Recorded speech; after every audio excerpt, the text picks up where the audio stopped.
vivons dans une illusion totale et ceux qui contrôlent la finance sont les maîtres de notre monde. Ce n'est pas du tout une déclaration provocatrice et vous aurez la preuve dans un instant. L'individu moyen va travailler pour de l'argent.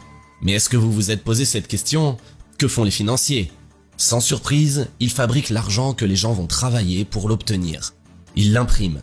Robert Kiyosaki utilisait une formule qui ressemble à ça. Vous travaillez durement pour l'obtenir. Eux peuvent simplement l'imprimer. Et s'ils peuvent l'imprimer, je n'en veux pas.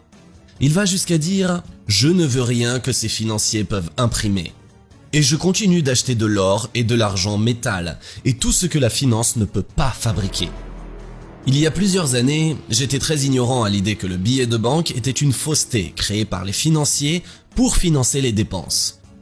Mais plus on s'éclaire, moins on devient ignorant et plus nous sommes amenés à prendre des décisions et faire des choix corrects cornant notre finance personnelle et notre avenir.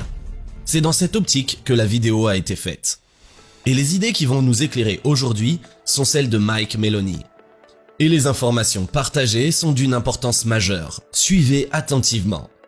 Il n'y a aucune nation sur Terre qui utilise de l'argent aujourd'hui. Les gens doivent commencer à faire la différence entre l'argent et les billets de banque. Car l'argent crée de la richesse. La devise, les billets de banque enlèvent la fortune des gens. L'argent est quelque chose qui fait avancer l'humanité.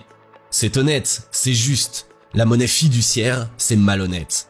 C'est de la fraude et du vol. Et quand vous regardez la manière dont l'argent est créé, quand nous utilisions de l'argent, quand nous utilisions de l'or par exemple, la quantité de temps et d'efforts qu'il fallait pour aller prospecter, trouver une concession, la développer en une mine, l'extraire, le raffiner, le fondre, le verser dans une barre, fondre ces barres et les frapper en une pièce, cette quantité d'efforts était égale à la quantité d'efforts que vous deviez fournir dans tout ce que vous faisiez pour accumuler la bonne quantité de pièces d'argent réelles pour pouvoir acheter une maison par exemple. Et donc, ce travail était égal au travail que vous deviez fournir, qui est égal au travail nécessaire pour couper tous les arbres, creuser toute la terre pour faire le cuivre, la plomberie et le ciment et les autres choses afin de construire cette maison. C'est un échange équitable de quelque chose pour quelque chose.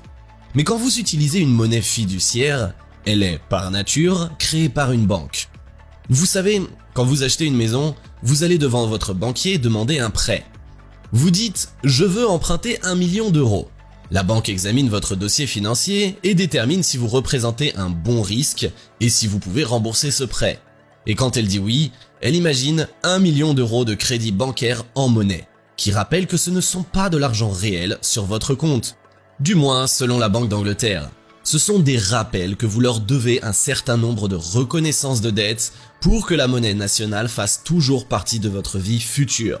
C'est un outil d'asservissement.